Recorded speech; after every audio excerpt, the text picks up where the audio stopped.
Dear ladies and gentlemen, warm welcome at the Slovenian pavilion, one of the greenest pavilions at Dubai Expo. We are happy and proud that today we are a part of a big event for European Union. We are hosting 2 days of Circular Europe Days, and we started just this morning at the Dutch pavilion, so our colleagues from the Netherlands offered us a great welcome in the morning, when we also got the opportunity to see and hear Mr. Frans Timmermans, the Vice President of European Commission, who welcomed us and wished us a very fruitful meeting. So here at the Slovenian pavilion, we are going to explore what green, creative, circular, smart solution mean in practice. We are very much focused on sustainable living and what this can offer us. My name is Ladeja Godina-Košir. I'm going to be your host today. I'm the founder and director of Circular Change, as well as the co-chair of the European Circular Economy Platform, the organization, the network of networks that is actually organizing this very event. And I'm very pleased that among us we have my co-chair, Freek van Eyck from the Netherlands. So together we are somehow trying to do impossible within this situation when the COVID is changing our plans from hour to hour, from minute to minute. So thank you for all who are here. We are really happy that we can see you in person, and a lot of people are there online. So the Europe and the global auditorium is watching us, and we are not alone in our endeavors to assure a prosperous, green, sustainable, circular future. So we will celebrate the results we have achieved, as well as explore what we can jointly do by collaboration, by getting each other know better, so that we can really learn and co-create so much needed green and circular solutions. We will start with the welcome speeches, and I'm very happy that we have our official host with us. So we will start with Matic Vok, Commissioner General of the Republic of Slovenia for Expo 2020 Dubai. So, Mr. Vok, please, the floor is yours.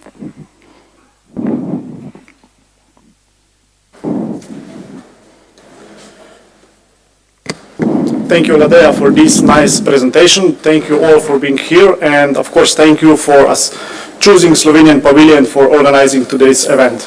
We are standing at the pavilion that it's quite unique. It's unique from the outside and it's unique from the inside. We have the wooden roof, we have the biggest green outdoor facade in Dubai, and we have pools that represent Slovenian water, rivers, sea, and everything else. This is something we want to represent through our presentation, and this is something that it's very natural for Slovenia. It's very natural for Slovenian environment, but it's not so natural and normal here in UAE. Along with our pavilion, we have a diverse program, and today we have started 7 thematic week. It's called Sustainable Development. This thematic theme, it's one of the most important for Slovenia, because we are standing in the sustainability sector. We are representing Slovenia as a sustainable country, and also because wood and wood industry is one of the most important in Slovenia.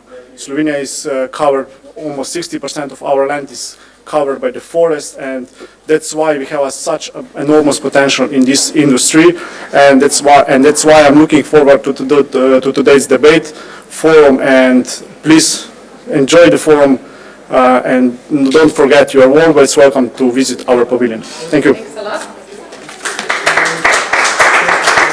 Thank you, Mr. Vok, and we are now moving to the next speaker. Unfortunately, our Minister of Education, Science and Sport of the Republic of Slovenia cannot be with us, but she prepared a very special video to welcome us. So, Ms. Simona Kustec and her message, video message.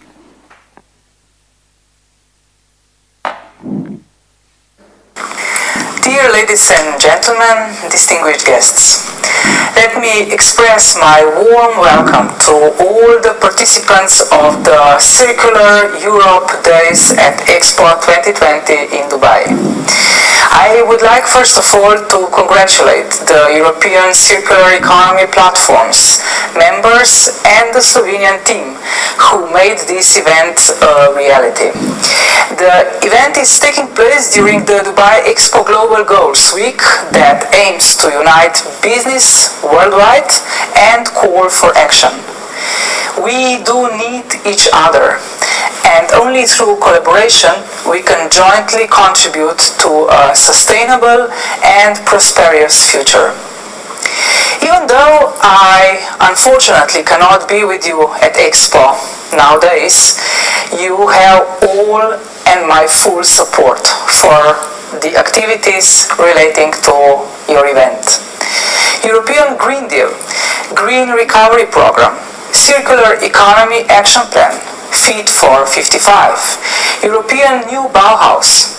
Those are just some of the main projects we have committed and fostered during our presidency to the Council of the European Union. To use our resources in a way to support a systemic and complex transition towards a resilient society and economy that leaves no one behind. Moreover, the Slovenian Parliament adopted the AET Climate Kicklet proposal called a deep demonstration of a circular, regenerative and low-carbon economy in Slovenia in 2021. The initiative is one of 8 deep demonstrations launched at AET Climate Kick, which together offer a testable environment for the ambitious 1.5 consistent systemic transitions called for by Intergovernmental Panel on Climate Changes, reports, activities, national and European policy. Our Ministry of Education, Science and Sport of the Republic of Slovenia is one of the partners in this ambitious program. Today, you are focusing on sustainable living and wood, the field where Slovenia can proudly show several outstanding sustainable and circular cases, starting with the Dubai Expo Pavilion. Fit for 55 is emphasizing the need for climate, neutral and positive energy buildings, introducing elements to reduce the whole life cycle impact of buildings and the integration of nature-based solutions. Representatives of the business sector, members of the delegation organized by public agency Spirit, and wood industry cluster are great ambassadors of the slogan Green, Creative, Smart. And I'm so happy and proud that Slovenia can not only present good practices, but that it also opens up new innovative partnerships that can result in the co-creation of so much needed circular cases. Furthermore, big assets are also our forest systems.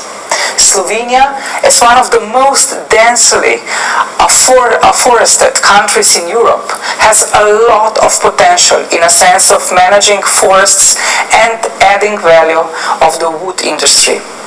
I firmly believe that you will get inspired by representatives of companies that are part of the delegation. Let me conclude. Innovative spirit, creativity, knowledge, and entrepreneurial approach are needed to position Slovenian products and services on a higher level and strengthen our competitive advantage. The forestry and wood industry have great opportunities to flourish. The future is green and circular. The time is right to unlock the full potential and proudly contribute to the European green recovery.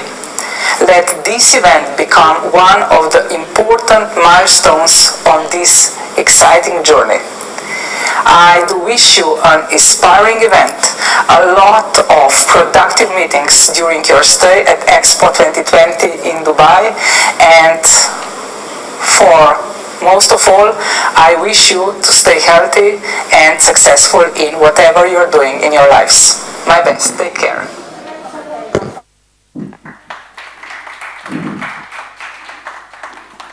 So that was the message from our Minister Kustec, but none of the ministers can do the change alone. So therefore we are very happy to have Mr. Andrej Čuš with us, State Secretary, Ministry of Economic Development and Technology of the Republic of Slovenia. So the key is collaboration. Please, the floor is yours.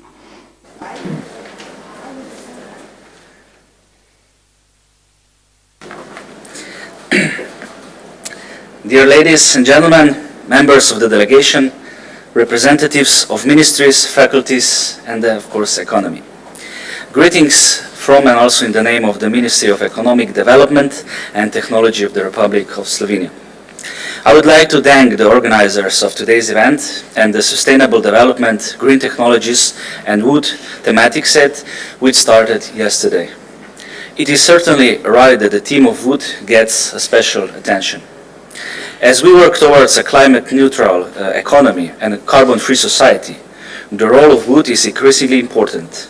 Especially notable is becoming the advantage that wood has in a reducing of greenhouse gas emissions and consequently at climate change mitigation. Wood, as a natural renewable source with a negative carbon footprint, can be reused and recycled, and its production and processing requires significantly less energy in comparison to other materials. The use of wood for the manufacture of products and for the construction of buildings is an easy and efficient way to reduce CO2, carbon dioxide emissions, since it allows us to capture and storage large amount of CO2 from the environment for many decades. The advantage of wood is also its versatility. It can be used structurally for various building elements and also for decorative purposes, as shown by the exhibition of students of the woodworking school on the pavilion. Wood therefore enables optimally comprehensive cascading use and recycling, and it is our mission to raise public awareness about this. As we are third most forested country in Europe, with more than half of our territory covered by forests, the wood industry has a rich tradition in our country. The Slovenian wood industry has always been connected with neighboring countries, but today it is even more internationally oriented. We have shown an example of good practice with wooden pavilion, and that instead of logs and planks, we can export high-value added products. At the same time, in the middle of these oil fields, we have demonstrated that wood is not for fuel and for the furnace, but for products, and that by tying CO2 to this beautiful building, we can bind CO2 and reduce emissions for as long as it will stand.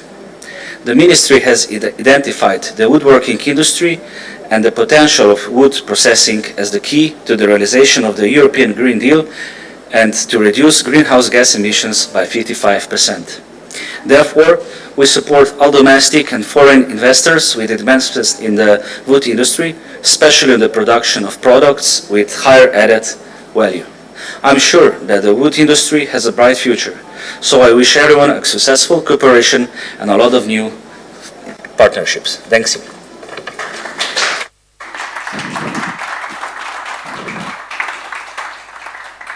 Thanks a lot, Mr. Čuš. We have heard what is very important. Added value. Wood is scarce resource and we should manage it properly. And now we are moving to another ministry, so to Mr. Anton Harej, State Secretary, Ministry of Agriculture, Forestry and Food of the Republic of Slovenia. Inter-ministerial collaboration going on. Please.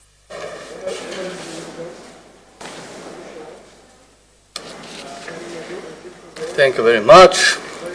Distinguished guests, ladies and gentlemen, I'm glad to be here with you today and participate in this Sustainable Living and Wood Fit to 55 Forum.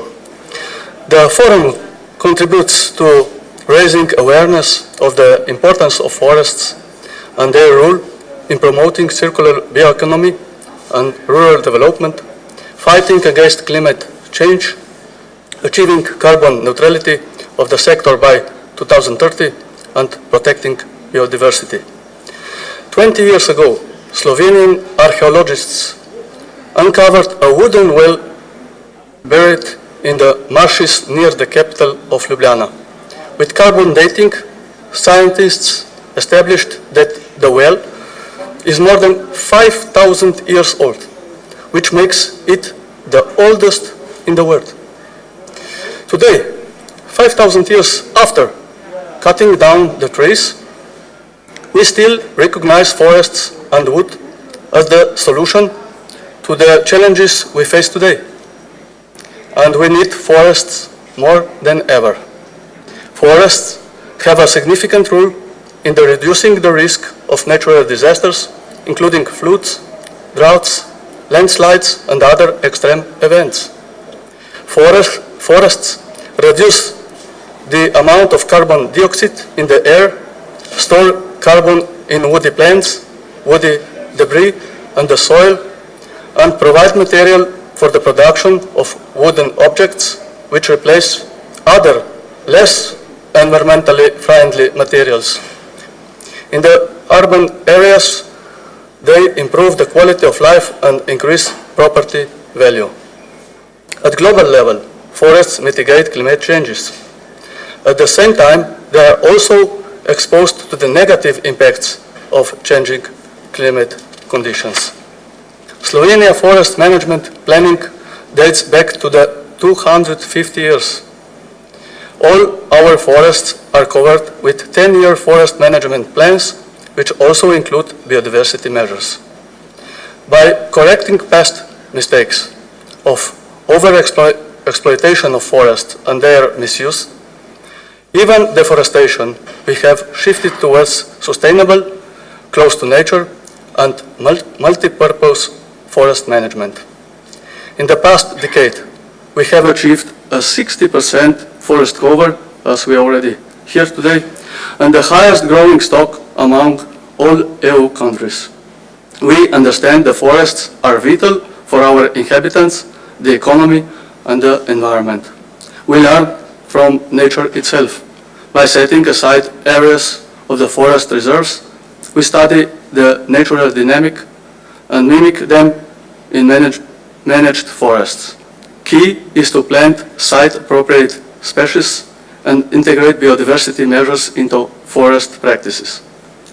Slovenian forests are home to many forest animals. The most known are large carnivores, such as the brown bear, lynx and wolf, and birds such as the Eurasian eagle owl and the white-tailed eagle.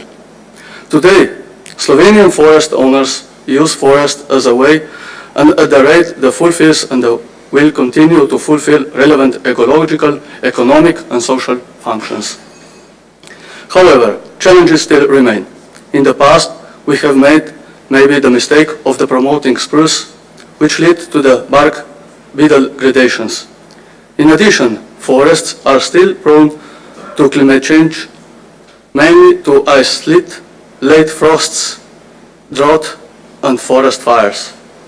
While more than 55% of forests restored naturally, swift restoration is needed in case of large-scale disturbance. Last year, Slovenia joined the Bratislava Declaration, the resolution of the Forest European Process, and the ECA 30 initiative for the restoration of more than 200,000 hectares of forests which were damaged in natural disasters over the past years.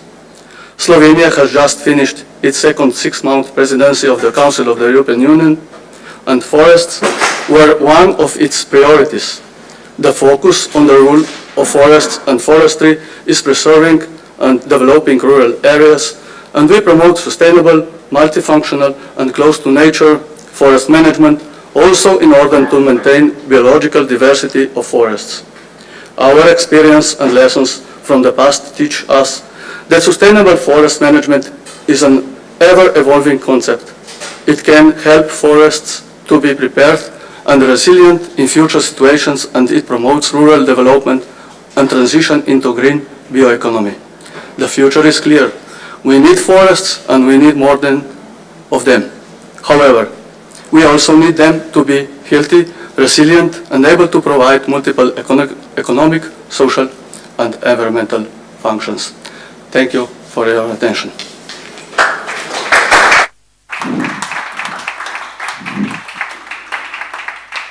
Thank you very much. So we understand that wood is more than just a tree and the sum of trees, it is a wood system, and therefore it's so important to treat it this way.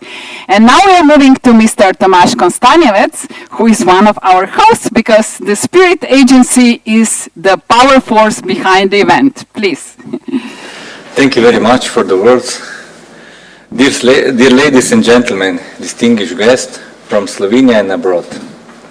Good afternoon in my behalf and on behalf of our agency Spirit Slovenia. It is good to see you in person. I didn't wonder that I will say that, but this COVID pandemic situation is so hard restriction, so I hope that you will have this meeting fruitful today and you will meet as many persons in life. So I'm happy to be here with you. Today's business forum, sorry, I did press something. Oh, we will. Sorry. Takes place in the week when the whole expo is revolving around the issue of global development goals. The awareness of economic models based on resource exploitation and profit maximization are no longer viable has been reinforced in all parts of the world. And in the fact, we are able to discuss the new, more sustainable and environmentally friendly model. It is an opportunity that should not be wasted. A carbon-free society, circular production models, local and short supply chains, more space for people's need, those are all values that we are very conscious of and in Slovenia because they are part of our tradition. We have heard before that over 60% of our land is in forest. So we are very proud that we have protected this nature, and this is viable for our production and for added value for all the firms that will be now and in the future producing products from the wood. Just like wood, which has always been a part of daily life in Slovenian family, wood is a part of our Slovene identity. This is why the Ministry of Economic Development and Technology has classified the wood industry as one of strategically important sectors of our country. The development potential and importance of the wooden sector is extreme, both in terms of positive environmental and economic impacts. In terms of ensuring greater self-sufficiency and in terms of wider social significance. At our agency, Public Spirit Slovenia, we support these goals through extensive promotion of Slovenian wood with Directorate of our ministry extensively this year. We will put in promotion of these wooden products in Slovenia more than 1 million euros. And this promotion raises every year, I don't know, for 100%. So this is why our land is aware that Slovenian wood industry is so important to our industry. This is good news for our economy and for the whole innovation sector. With the support we are providing at Spirit Slovenia, we will be able to talk about the Slovenian year again in a few years' time with pride and a feeling that we have chosen the right green and responsible direction for the future. Thank you very much.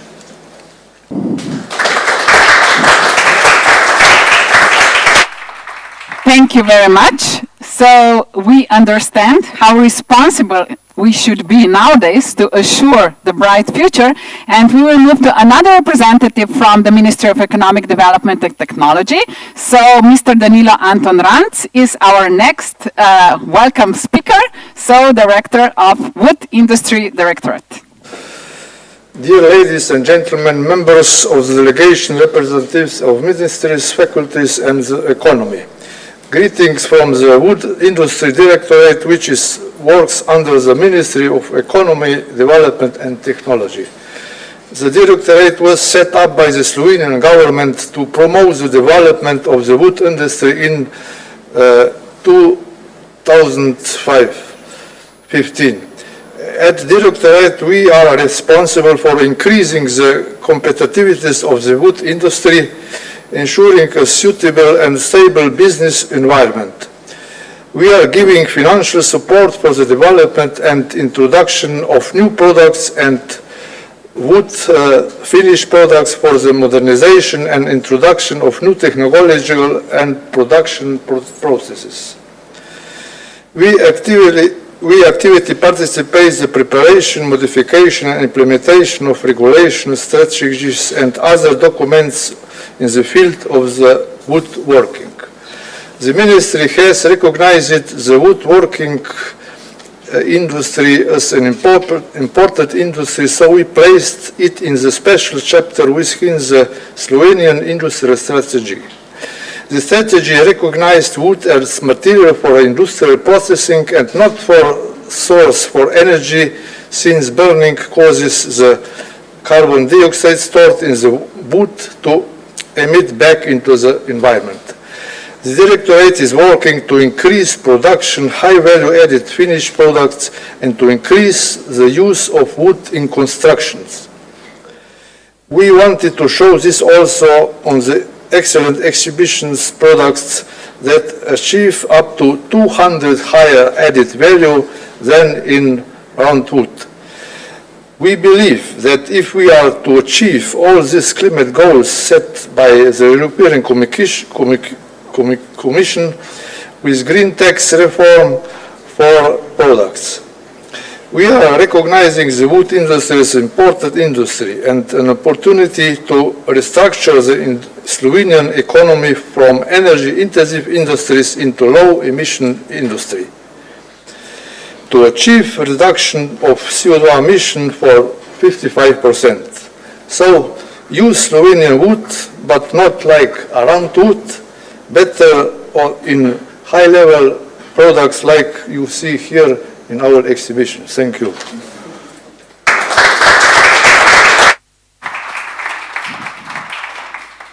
So I would like to thank the Slovenian representatives for presenting the potential of Slovenia. It's up to us Slovenians to do most out of what we have. And now we are moving to the next chapter of this event. So to keynote speeches. As I said before, this event is part of Europe Days, Circular Europe Days, and therefore we have this opportunity to hear the message prepared specially for us by the European Commission. So Director DG Environment, Kęstutis Sudauskas, prepared a short message to address us here today.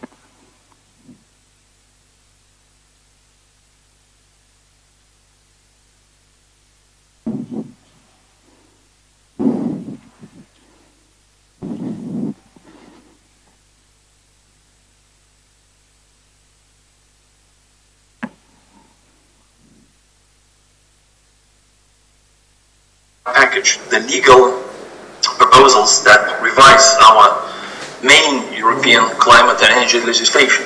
They are essential to reach the new climate targets of emissions reduction of 55% until 2030. The proposals include preserving and growing our natural carbon sinks. To this end, the Commission has developed a new EU forest strategy covering the whole forest cycle and promoting the many services that forests provide. Data reported by the member states of the European Union show that around 85% of forest habitat types of community interest have an unfavorable or bad conservation status. The situation of the forest carbon sink in the European Union is worrying. The current trend of decreasing carbon removals must be stopped and reversed. The EU forest strategy is a flagship deliverable on the European Green Deal. It builds on the biodiversity strategy for 2035, adopted last year, but is also hugely important for the Union's climate objectives and for the green transition of forestry-based activities. Improving the protection and restoration of forests and encouraging more biodiversity-friendly management practices will allow for healthy and resilient forests that can continue to supply a wide variety of products and services to our society. The strategy builds on the concept of sustainable forest management that should be further developed and enhanced. Together with the European Union member states and stakeholders, the Commission will identify additional indicators and thresholds concerning the forest ecosystem conditions that are most relevant to our shared biodiversity and climate objectives. Sustainable forest management would also put forest stakeholders in a better position to face climate change, extreme events, pests and diseases. Economic viability is another fundamental pillar of sustainable forest management. While wood is the most important source of income from forests, the strategy aims at diversifying economic and job opportunities for forest owners and local communities. We also propose to promote financing schemes that reward the delivery of ecosystem services and so implement a higher climate and biodiversity ambition, while at the same time providing a fair income for forest owners. Many such schemes exist already across the member states, and we would like to see them enhanced. The strategy re-emphasizes the need to urgently and strictly protect all of the EU's remaining primary and old growth forests. These are our most powerful carbon sinks and the most efficient protection against extreme weather events.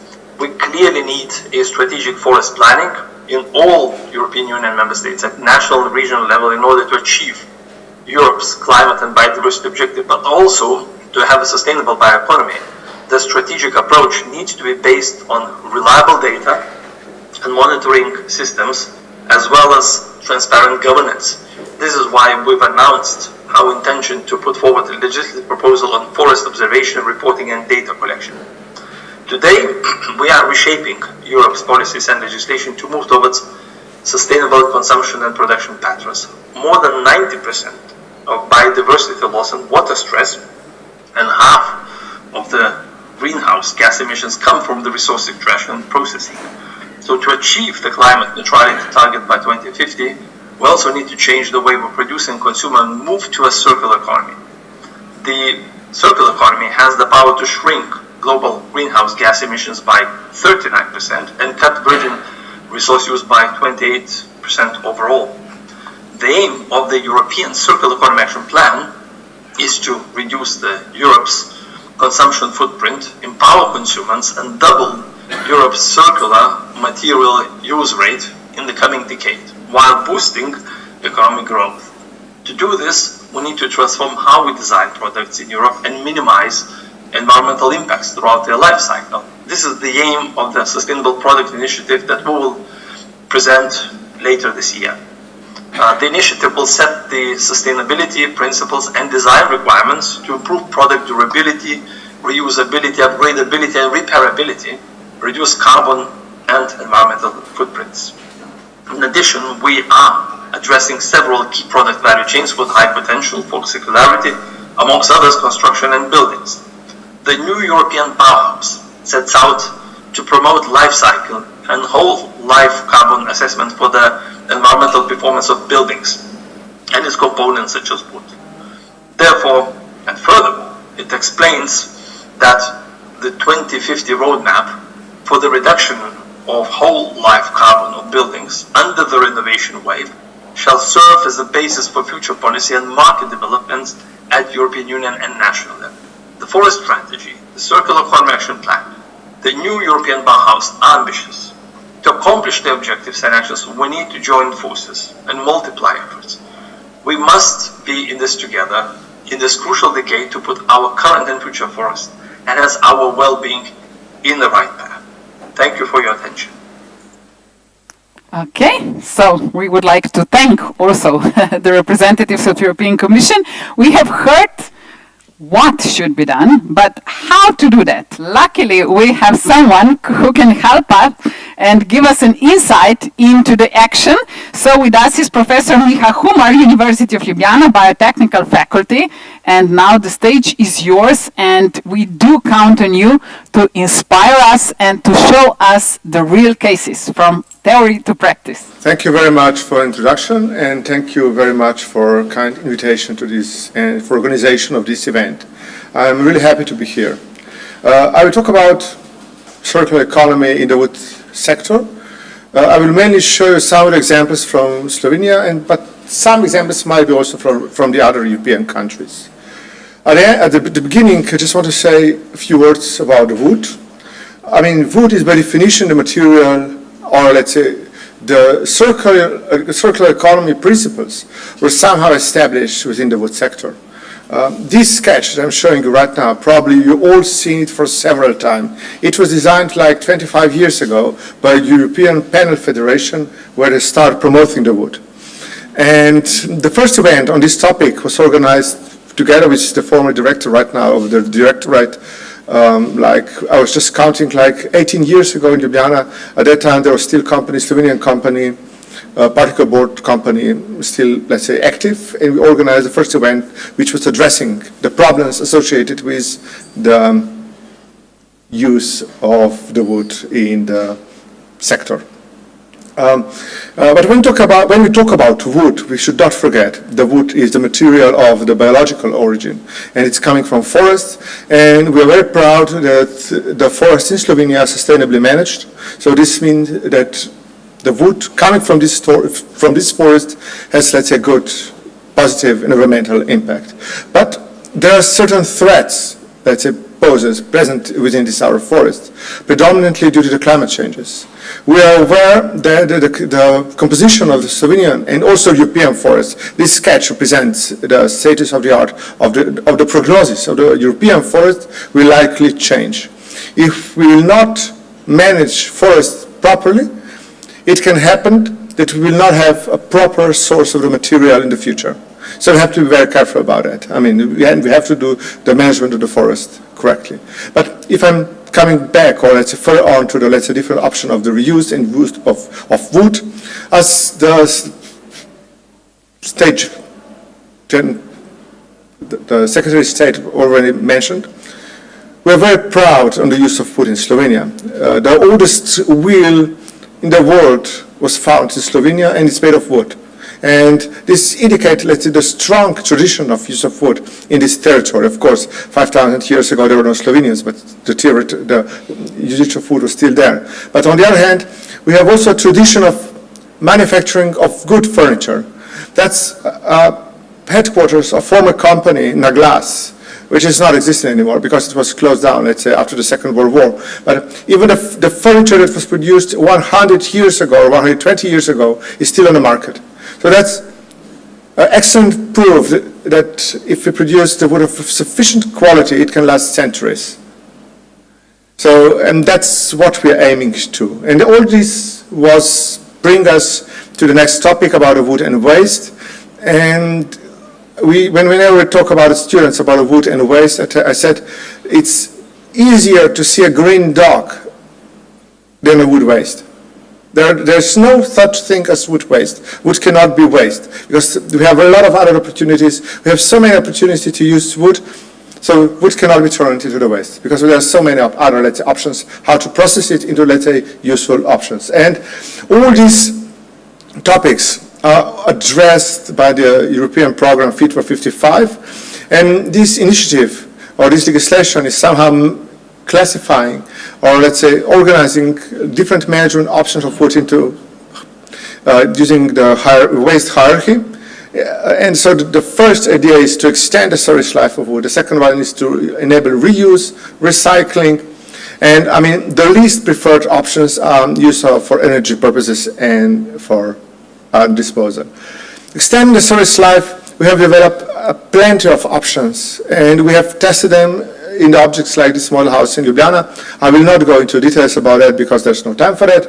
But one of the things that I want to mention about the climate is changing, so we have to put more attention into this. The speed of decay in the most of Europe is accelerating. So the wood is decayed in Europe. It's now decayed faster than used to be 40 years ago. So we cannot always rely on the past experience, but have to be careful, I mean, that we're using wood correctly. But then we came to the next step about the reuse. We have a lot of practices about the reuse. Some of them are, let's say, on the do-it-yourself scale, I mean, like shown on these pallets. The other ones are, let's say, on more or less present into the semi-industrial level, like the one like those examples here. Those within this, let's say, pieces of furniture, wood, old wood, or let's say reused wood, is used for decorative purposes. Nobody's paying attention if wood is partly decayed or not. And we can use it in, let's say, indoor, let's say, for public, or let's say places like, let's say, restaurant, or let's say outside the gardens. And even some local communities are aware of this problem. This is an example of the local community in Jiri, where they have a small project together with secondary or school and a company, where they try to promote the reuse of wood, let's say, for common good. This can be also for good, let's say, this old, or let's say wood, or reused wood can be also good opportunity for market, for business opportunities. Like there is also application developer, you can scan the wood and try to sell it. Let's say if you have old pieces of furniture or wood, it's reuse. Slovenia is very, very strong in the social marketing. Let's say, especially let's say people are working in the kind of rehabilitation programs. We can reuse wood, and we can add a lot of value to wood if we reuse wood for the art objects. But sometimes we have to be careful about it. Sometimes wood could be polluted with biocides or fire retardants, or mechanical properties could be altered. And we have to pay special attention not to destroy the cultural heritage because of the economic opportunities. We have to be, especially hay racks are endangered because people want to sell old hay racks for these purposes. We have to prevent that. But some part of the wood is not, there are no other opportunities at the very moment, let's say, for then recycling, and we have strong traditional recycling as well, let's say into the particle boards or similar opportunities. But nowadays, there's a lot of scale-up companies all over Europe who are producing kind of packaging out of the wood residues, and you don't need a lot of equipment for that. Like it's not high capacity production, but all this packaging can be produced actually at your home using fungi and wood residues, and you can produce compostable packaging, which can be then easily, let's say, compost into your garden. But to be honest, even now, half of the wood in Europe, I mean, we're still a long way to go in Europe. I mean, half of the harvested wood in Europe is used for energy. So we have still a lot of opportunities, let's say, to improve our market position in wood. So, and what are the alternatives? Nanocellulose, fine chemicals, adhesives, ethanol, methanol. A lot of chemicals can be produced out of wood of high value, even of low quality wood. So, and all those topics are also addressed into the, let's say, the European package Fit for 55. This legislative package is bringing a lot of new challenges for us in the near future, and it addresses a lot of key policies from climate, energy, land use, transport, taxation policies, and will change the position, I think, of the wood on the market considerably, predominantly because it will reduce or limit the use of wood for energy purposes and will promote other uses, considering biodiversity. So we should consider, let's say, all aspects of use of wood, and subsidies for energy production will be cut off. So there will be no support for high quality wood if this material is transferred into the energy. And cascading principles, circular economic principles should be fully considered in all of those processes. And sustainable raw wood is a key, let's say, in transition to sustainable climate neutral economy within Europe. And we have to think about it, wood should be used as much as possible into a long-lived solution. And one of these are buildings, as the one we are just sitting in.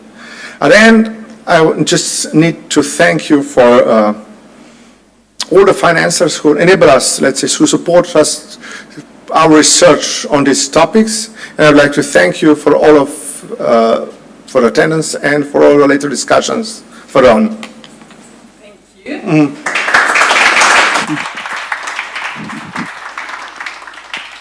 I believe that now we have even more questions than answers, because you offered us so many opportunities that can be tackled and addressed. And that is what we are going to do in the next part of our event. That is going to be a panel discussion. Unfortunately, due to the COVID, we have one of the speakers who is not with us, but is with us in his thoughts. and who prepared a message. This is a member of the European Parliament, Mr. Franz Bogovic. So we will open the panel with him, and after that I will invite other speakers, panelists to the stage. Please first, Mr. Bogovic. Dear panelists, dear guests, dear participants, I'm honored to participate on this high-level event at Expo Dubai, organized by European Circular Economy Stakeholder Platform and Circular Change. I would particularly like to thank Ms. Ladea Godina-Kushir for her invitation and her giving me the floor to address you, unfortunately only via video message from the European Parliament in Brussels.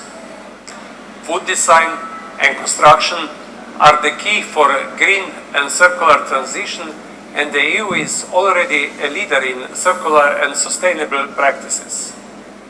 But we can and must do more if we want to remain competitive and generate new green jobs on one side, and on another side, improve the state of biodiversity and reduce our impact on environment.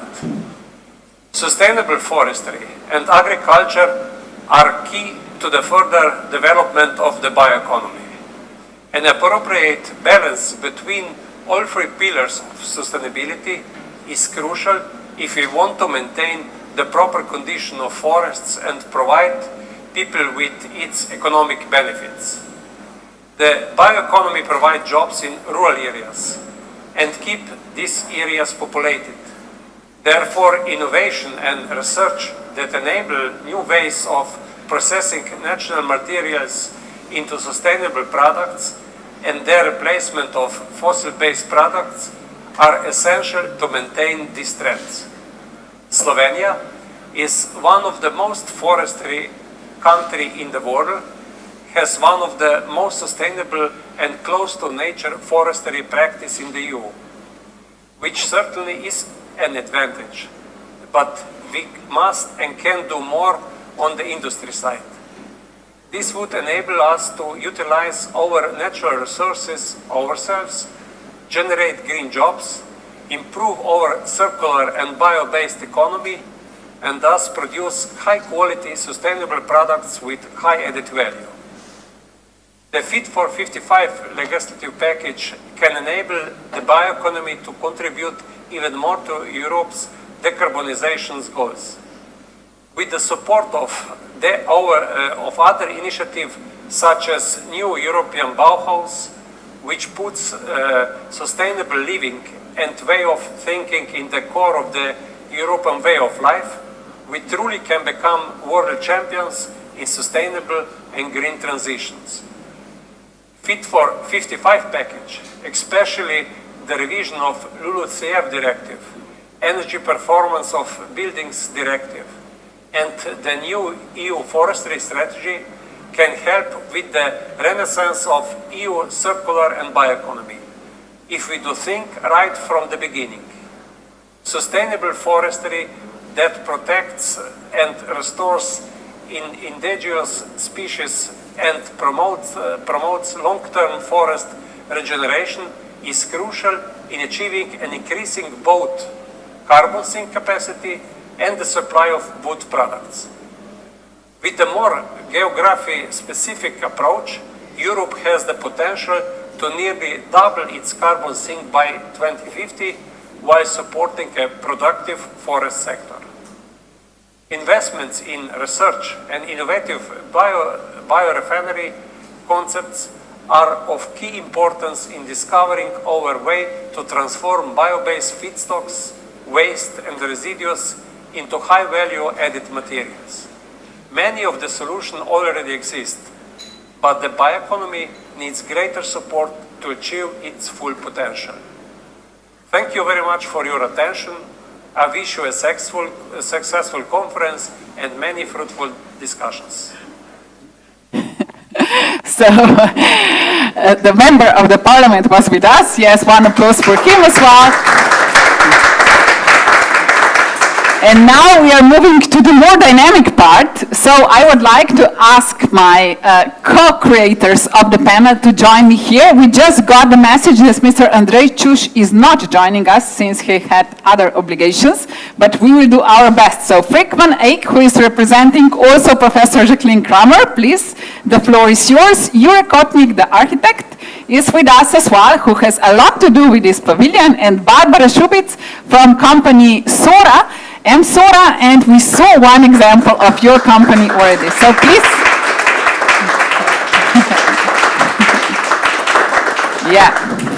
Yeah, you can take a seat, yes, in the middle, and that is what you are going to use. So let's open the discussion. And now we will be more entrepreneurial, because we have heard so much about all these opportunities, all the legislation framework, everything is here. But what to do now on the ground? And I will start with you, because we have heard that the balance, gender balance, is also important. So let's give the word to the female voice as well. You're coming from the company where circular economy is something what is in your DNA. So it is not something what you should add, but it is in the essence of your business. So can you explain us, what does it mean for a company to apply circular economy principles and be successful at the market at the same time? If you can just take, Sora is a company that produces wooden windows and is on the market over 70 years. Yes, we are sustainable, but I must be humble and say we are not there where we want to be. So we have sustainable product, but even here is wooden window already a sustainable product. Wooden window is made of more than 30 components. We know for only one-third of it from where they origin, where they go, what we can do after we use it. So we have a lot more work to do.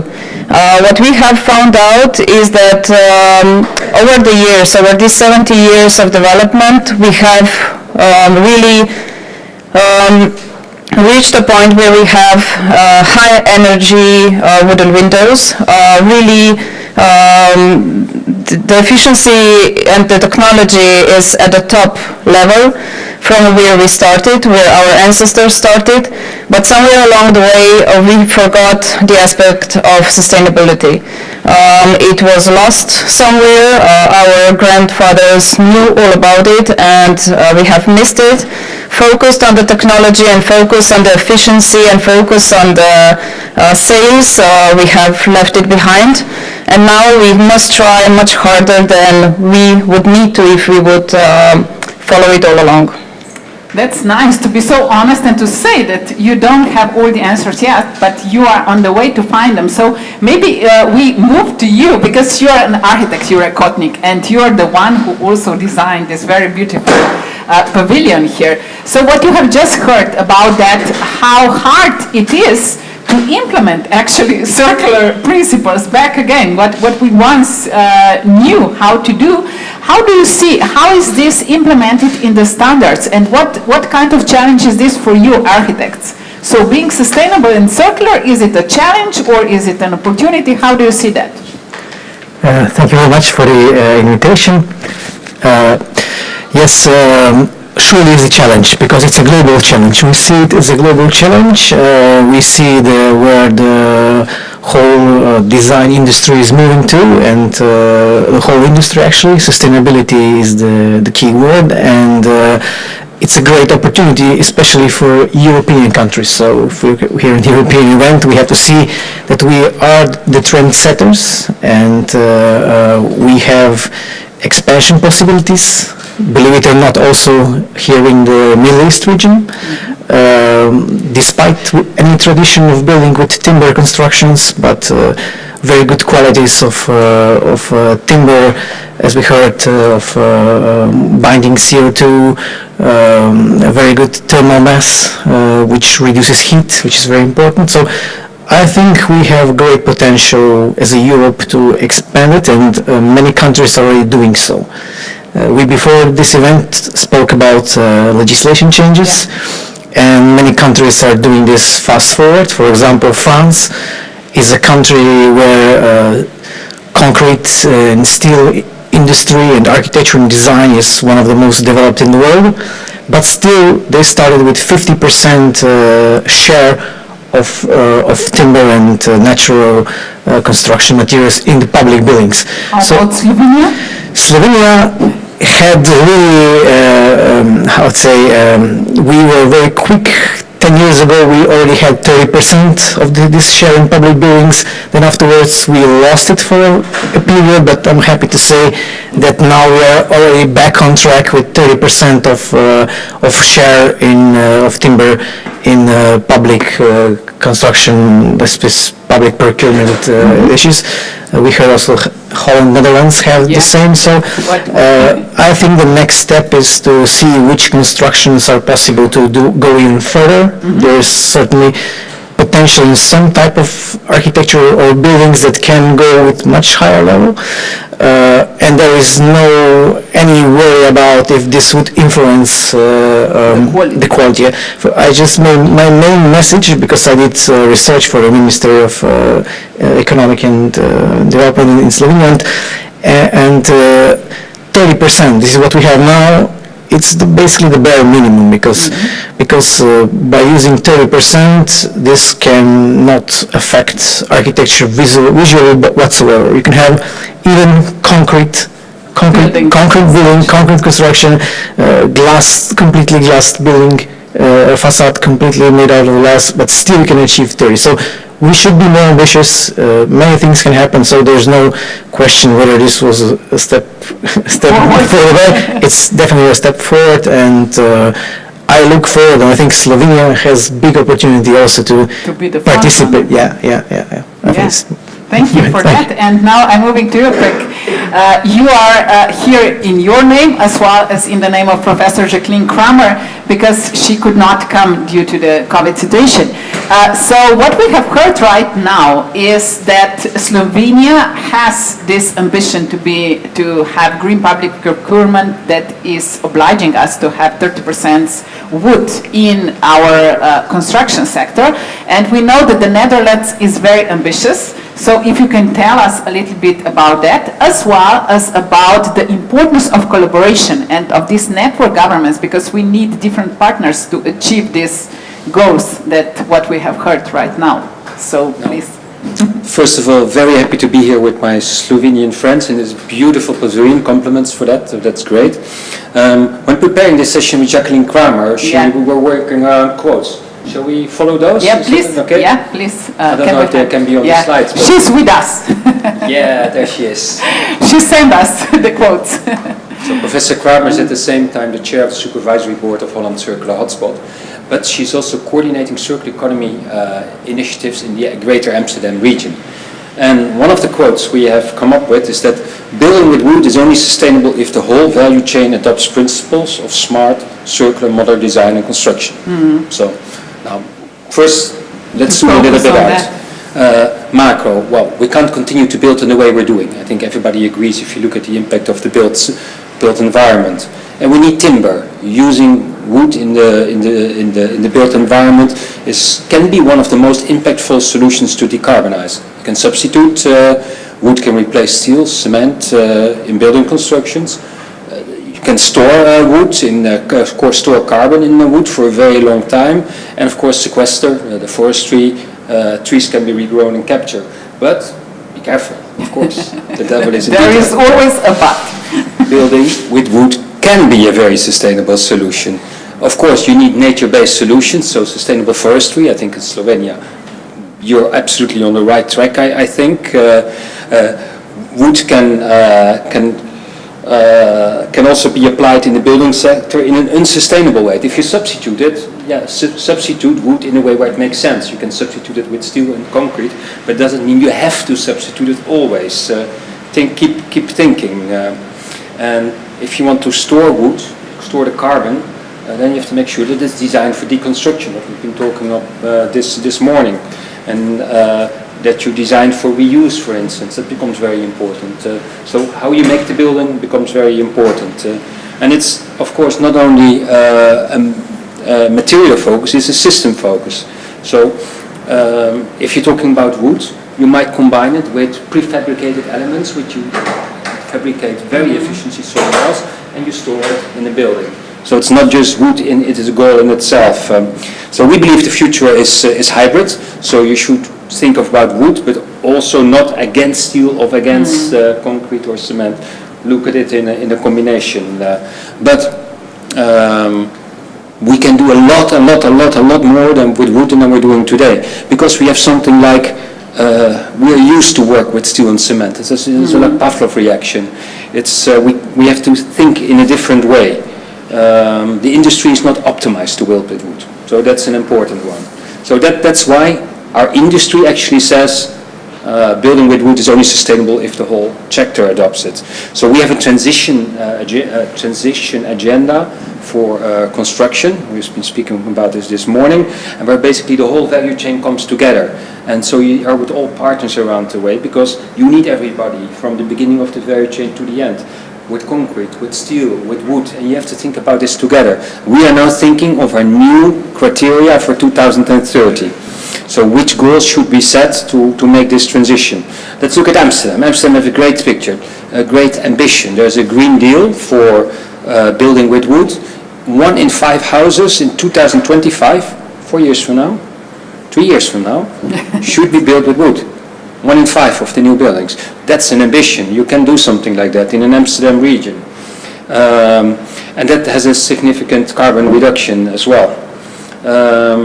At the same time, it's not only about wood, also other segments like the concrete agreement in the Netherlands or a steel agreement, they are working on their own sustainable targets as well. And there's so much we can do there as well. So wood is not a dogma, that's what I want to say. Then you have materials, you have buildings, you have cities, you have regions, you have nations. So you should look at it in a little bit more holistic. Because also, for instance, initiatives like Cirkelstad is looking at making cities more sustainable. Then they look about, let's say, buildings in the context of a city. And materials are only one part of a building. And then you have to look at the large flow. Where do your materials come from? How far do they travel? So a long statement, but I think the change in our case has been put in motion, but it's the proof of the pudding is in the eating. So yeah, we will come back to what Professor Kramer shared, and thank you for this. And I would like to ask you now, Barbara, because what Frank just emphasized is how important it is to understand not only the whole value chain, but the whole system of partners. So for you as MSORA, where do you struggle? Or where do you see opportunities for partnerships? How do you feel? Do you feel alone, or do you feel a part of a strong coalition? So what is your feeling on the market? Yes, of course, we have to cooperate to evolve. We cooperate very well with research organizations and institutes. I must say that. We hope for a lot of new calls this year that are ahead. Where we struggle most is down the value chain, because we are 250 people and still SME, a small company in comparison to some big players that we cannot really change or really struggle to change them. And if we want to go away from them and find a new supplier, then we struggle with higher prices or etc. So it's quite a struggle. The collaboration with the value chain, with government and with companies, that is most important. But what I would like to emphasize is you need to start with the sustainable culture growth. Firstly, you need to be honest with yourself. If you are the one doing it, then your family, and then your company, and then you go ahead. If you don't do that, then it's just saying, I want to be sustainable, I am sustainable, but you're not really living it. And if the culture in the company is sustainable, then all the ideas that come through are sustainable or are in the way of sustainability and circularity. And if you're just focused on one sustainable product, then you just get one sustainable product. Very good. So everything starts with values, then we should walk the talk, and then the transformation can happen, actually. Yes, exactly. Yeah, thank you for, it is important because sometimes we talk and talk and at the end of the day we are where we started because we do not implement. So from your point of view, you are an architect and you need all these partners and your projects are quite complex, and as we discussed before, you are operating, to say so, around the globe in different countries. So what would you say, because we are now at the Slovenian Pavilion and having this power of Slovenian wood industry in our hands, so how to join forces, how to promote Slovenia and all that, what we have heard, so our assets, our knowledge, our creativity better. So what can you do as an architect to bring Slovenian companies around and make them successful? Well, architecture should be perceived as a driving force, because there is an idea, there is an image that later sells many things. And this view should be seen broad, not just like, we know that many of tourism is based on the side of natural habitats, also on the man-made structures and buildings, and sometimes we forget such potential that we have.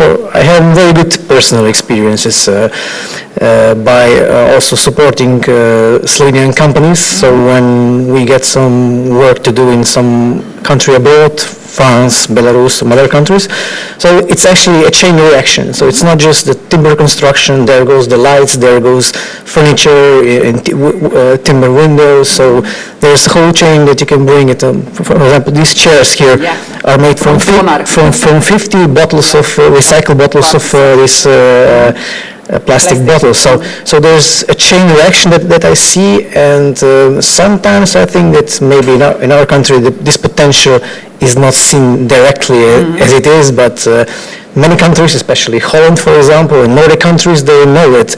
And Mr. Frank said very openly, so it's something, but then other things follow. Yeah. And you have to have this in mind, and we shouldn't see it separately, but as a whole movement, and this then gives the success and gives the results. Thank you. Frick, back to you now. Exactly what we have heard now. So through collaboration, we can all win. It is about win-win-win. It is not, you are successful, I cannot be, and we are competitors.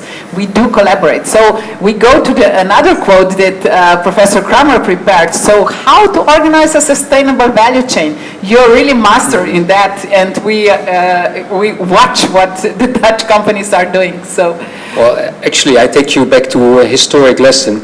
We have a ridiculous country, the Netherlands. It shouldn't exist, but we were so stubborn that we wanted to live there that we say, well, God created the world, but the Dutch made the Netherlands. And now we're going to remake it circular, by the way. But anyhow, we had to work together to keep our feet dry, and somehow this is a genetic imprint that, hey, if you work together, let's say you can reach more. And when I look at, for instance, the wood sector, I see a couple of very important stakeholders who need to work together. Developers, investors, designers, asset owners, insurers, but also cities. And then, well, we have seen lots of other representatives, national governments here present. Kęstutis Sadauskas, European Union, absolutely crucial to raise the bar for Europe. The forest community, NGOs, experts, research institutes, citizens, communities. So basically they're all stakeholders when you want to build with wood. And no company, nobody can do it alone. You can't do without the investors or the asset owners. You need the others on board. So they should all be willing to collaborate and to invest. It's like a value chain. If you miss one piece, you will not reach it. But you have to realize that you cannot do it alone. You need a coalition of the willing.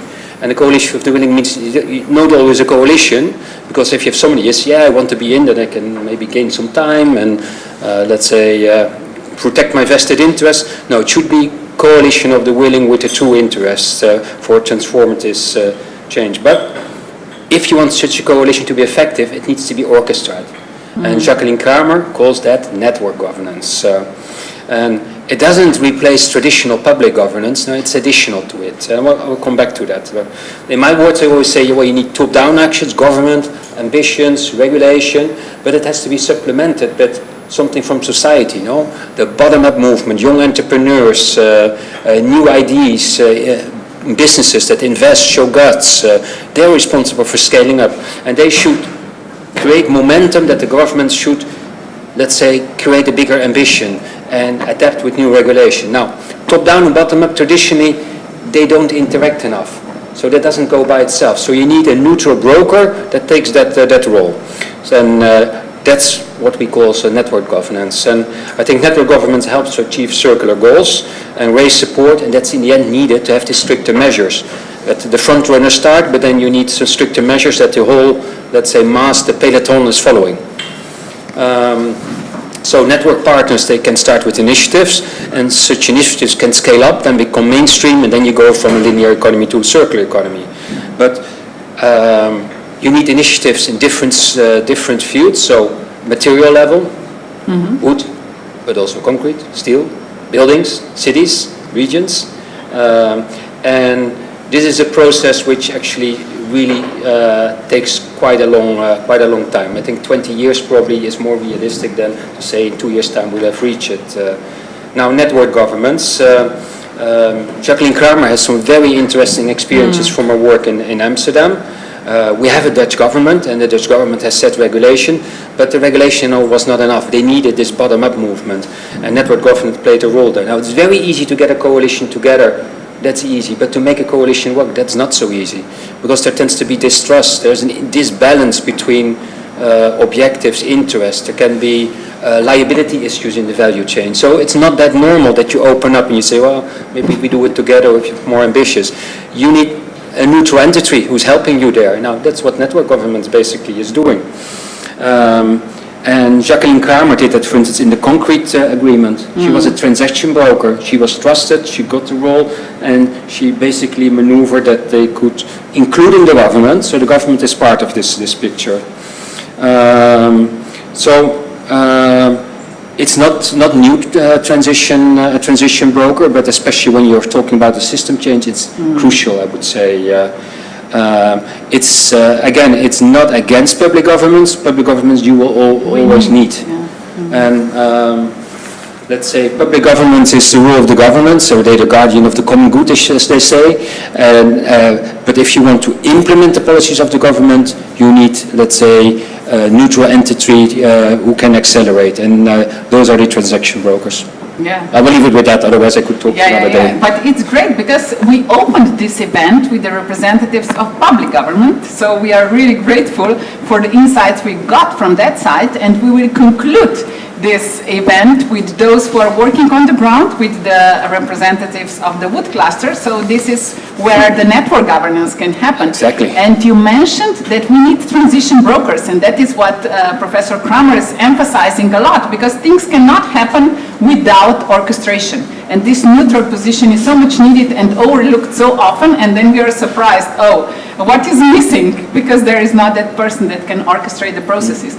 So to conclude now this discussion, and because we will move to the companies, so I would kindly ask each of you to give one advice to the business sector, because that is what we would like to celebrate today, the success of the business sector and the spirit that they have for this circular, holistic, systemic transition towards circularity. So what would be that one thing that you would advise to the companies who are on the market to become even more successful? What should they look for, or what they should do? So start with you. Okay, thank you. I'll be a bit partial because I come from the design sector, so I would certainly say invest into the ideas, because ideas are the oil of the 21st century. We've seen that the traditional trends have changed completely the economy, so everything is idea-based, and it's the easiest way to launch with the idea. So definitely this would be my proposal, to go with the ideas, and then everything else follows. To nourish the ideas, and this is the message also for Ms. Kustec, because she is the ministry where ideas and educational systems should give an environment for that. What would be your advice? You are from the business sector. I think we have come to a conclusion that we need to invest in people first. If we have missed out the sustainability part, let's say in those 50 years of transition to the successful company, I am afraid that in 20 years we will look back and we will say we have missed out people and what their value is and what they really can achieve and what we can accomplish with them. So keep in mind your employees, keep in mind your people, and yes, treat them well. Be sustainable also on that part, and I think the rest will follow. So we are celebrating human capital, not financial one. Frick, what would you add? Circular economy is the business opportunity of the century. Just do it. We need it. Did Elon Musk wait for the American government to start with electric cars? No, of course not. He started and the government had to follow. If you look what we have to do just to be alive altogether in 2050, we'll know which direction all the European legislation will go. It's a safe bet to assume that there will be a higher carbon price. It's a safe bet to say we will be building 3 times as much with wood, not maybe 10 times as much with wood. So it's a no-brainer. So if you are the first mover, then you have the biggest business opportunity. Just do it. Thank you for the encouragement and one big applause to our panelists. Thanks a lot. So now when we are so encouraged, we have our last, I wouldn't say speaker, but orchestrator. Yes, please.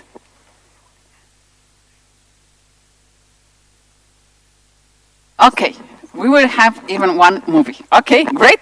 So, but first we give the floor to Mr. Lika, right? Yes, absolutely. So I would like to invite you, because you are the one who will introduce us the companies that are here with us. And I just don't want to forget to mention something, that in the basement we have a great exhibition as well of those young talents that are coming on the scene, and this is the exhibition of students of the Higher Vocational College of Wood and Design from Maribor. So when you leave this, visit that exhibition and see what we have heard right now, where the creativity is, where the human potential is. But now I'm giving the word to you, and you can introduce those who are making the change on the ground. And after that we will have movies, as we have heard. Yeah.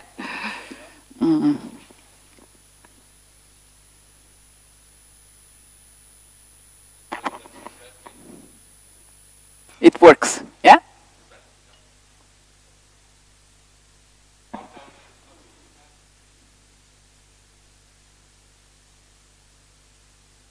Represent our delegation. Is about 22 companies from wood sector and furniture sector. So first of all, I would like to welcome you today. I'm Bernard Likar from Wood Industry Cluster Slovenia. And I will introduce our members of delegation. Most of them are here, so we can later also have matchmaking with them.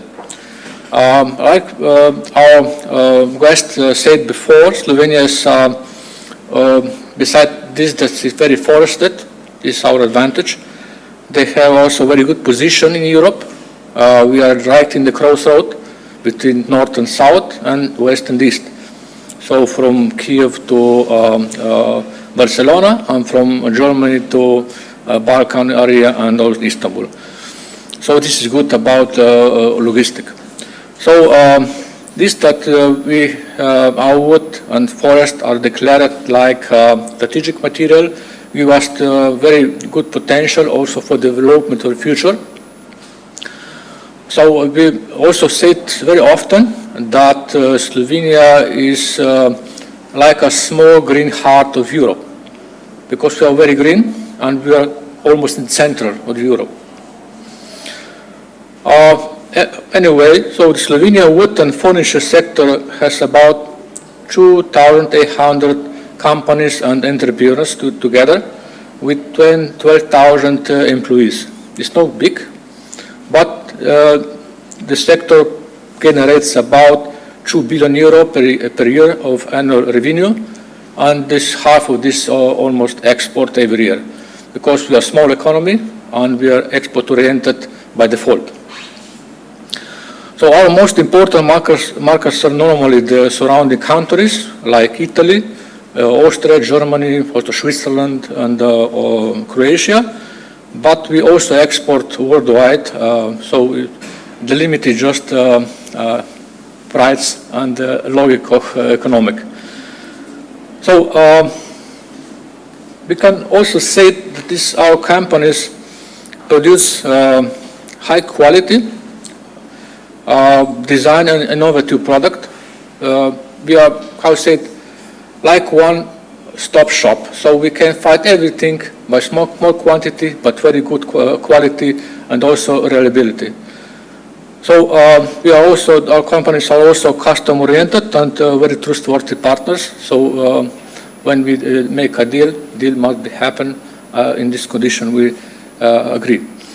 So not be so long. So I will just go through the presentation of each company very shortly, that you can see the possibility of interaction.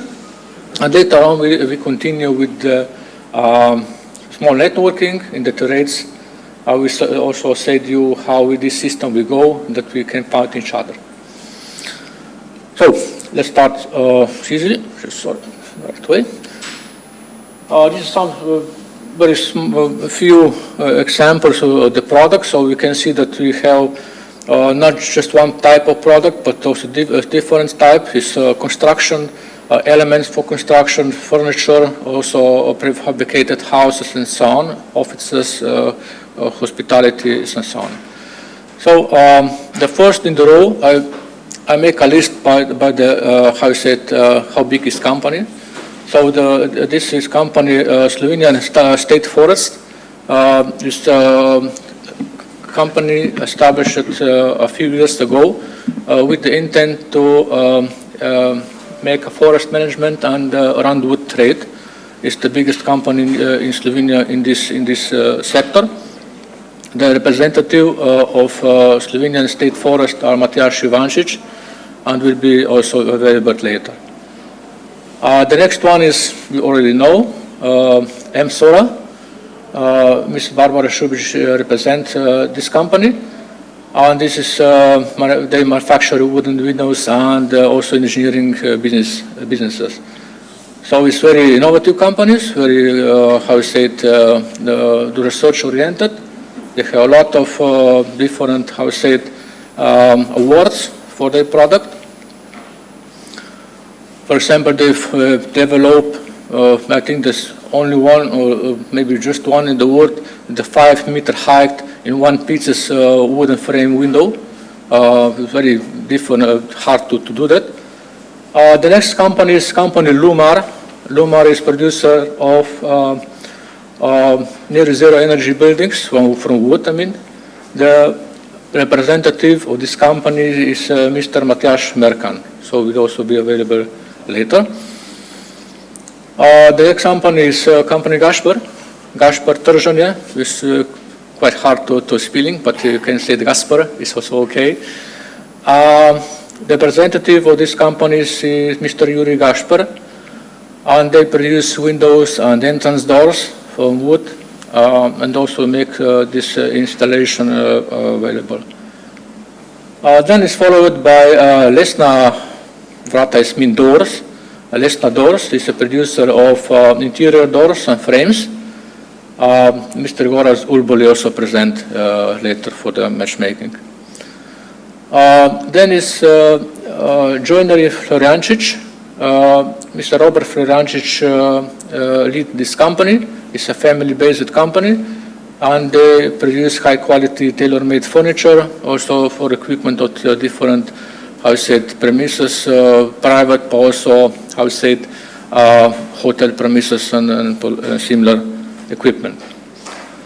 Then is followed company CBD, is contemporary building design. It's not typical producer of the company furniture or wood construction, but they dealing with design and execution of timber structure. They are always in between the architects and the constructor, so it must be in. They also take care about seismic, static, and other technical things very important for that such a building is then functioning. Also, this building is they have fingers inside when we make this building. Yeah. So also Mr. Yuri Ančar is with us. Then is company Koles. Koles is producer of glued laminated timber, finger joint solid timber. They are, how say, give the material for the such wooden buildings. So for different type of profiles and size. This company is presented by Mr. Uroš Rak. Then is company Melu. Melu is also a family-owned company. They produce wooden door, entrance door, also interior door. They have a very special design, very innovative also. They used the old wood also, for example, and different type of the design. Mr. Blaž Selišnik is also here. Then is Joinery Potočnik. The owner is Aleš Potočnik, also with us. They are very known for about good design of kitchen especially, but also about production and assembly, high quality custom furniture, different types. Then is Joinery Mrak. Joinery Mrak is producer of furniture manufacturing and design for different type of, I think mostly, how I say it, individual premises, but also, how I say it, for outdoor furniture. Then is some more, how I say it, material provider is Lescom Oat. Is a company who is producing sound wood and logs and export them also to China. Then is also one joinery Kakar, Janas Kakar is representative, and they also produce how I say it, customized furniture. There's some mistake upstairs. It's not forest management, but it's produced furniture for example, for office interiors, kitchen, restaurants, and different one. Then it's also one very interesting company, IQ Wood. IQ Wood have innovative technology of how I say it, wood. How I say it, what's timber? How I say it? Maybe help me. How is it? Thank you. Very nice. It's better said like us. So very innovative technology can be used for construction, and this I said advantage is that it doesn't need any how I say it, glue or nails or anything to connect together. It's just pure wood. And then it's an interesting company, maybe more interesting for some architects and restoration companies. They produce wooden shingles. With shingles, they make this with the roofs. It's a very old, how you say, technology, but it's very attractive also to see, and it's often used for such an object like to see in the right side. Oh, so sorry, the representative here is Mrs. Simona Koželj. Then is Ms. Arsto Lovre. Is also, this is carpentry Lovre.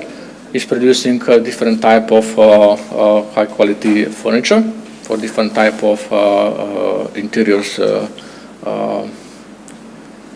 And then is company Leica, led by Mr. Damir Budmir. They're also producing hardwood and softwood lumber and also glued laminated timber, and export them also worldwide. I think that was almost the finish. Company Tuning, they're producing builder joinery, so this means like door and also windows. And they're very innovative and they're very propulsive company. This company is led by the side of Denis Robar. This company is not typical from our sector, but they're dealing with, how you say it, real estates with properties. They have one properties available for investment in Slovenia, beside others. So this is right address for how to start investment to find some location and so on. This company, ABC Real Estate, is led by Andrei Kuplenk. Then is one maybe more design-oriented company. They're producing base from wooden bucklers and all the wooden parts for fashion industry. Is one of the rare in the world who producing such kind of items. So it's a fashion industry. And next, the last two, one is a very innovative company, My Water. They developed special service, water as a service. They also, I think that they are exhibitor on the pavilion, and you can see this device in live, how they function. So this company is led by Robert Slavec. Oh, and now the last one. The last one is also not so typical from our sector, but can be involved in development in our sector. They are dealing with blockchain development, how to say it, and research, and they make some application useful for different purpose in the processes of food industry and also logistic and so on. So this company member is represented by Tomasz Riavec. So it's a long list of companies. Sorry to bother you with this 50 minutes almost, but we can be quick here. So this is overview. How this matchmaking is, how is it, will be managed. So will be lasted from now until 5, something like that. And you just approach to the organizer. Well, I'm one of these organizers. We have the yellow badge. There's another 2 also on the terrace to wait for you. And we will connect with the right person who you may be interested in. So this talk is okay, limited to 15 minutes, but will not, how to say, interrupt you if you have a very good discussion. Just take in mind that maybe also some other partner wait for the discussion. So all these pre-arranged meetings, who is already confirmed, have priority, but it's not bothered to you. It's just up to us, like coordinator, to say it, maybe just please wait for a minute or 2, and then continue with the meetings with the right person. So this is very shortly. So like I said, this networking will be on terrace and lasting about 1 hour. So just approach to us. Thank you for that. Thank you very much. I guess that everyone can find an interesting partner for future business, so you are more than welcome to join us at the terrace. And the matchmaking is going on not only here at the terrace, but also virtually. And EEN platform is available for that. So for those who already registered, maybe if we get the slide, yes, Eva will help us. There is a code as well, so you can find it here. So it is this one. And the matchmaking is going on until the 22nd of January. A lot of companies, global companies, not only Slovenians, are there, and you can find and look for partners as well. So we are welcoming you to do that. And thank you very much for being with us. As we have heard, we will also have now, for the conclusion, 2 nice videos, 5 minutes more. So, and then please go out, enjoy fresh air and new relations. Thank you very much and see you around.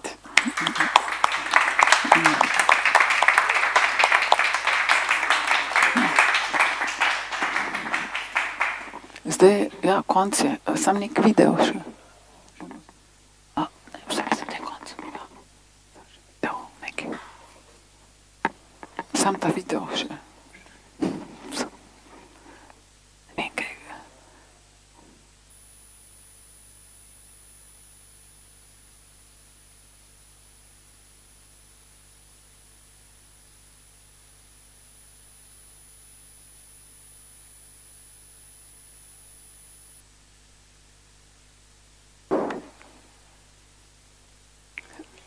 Lahko.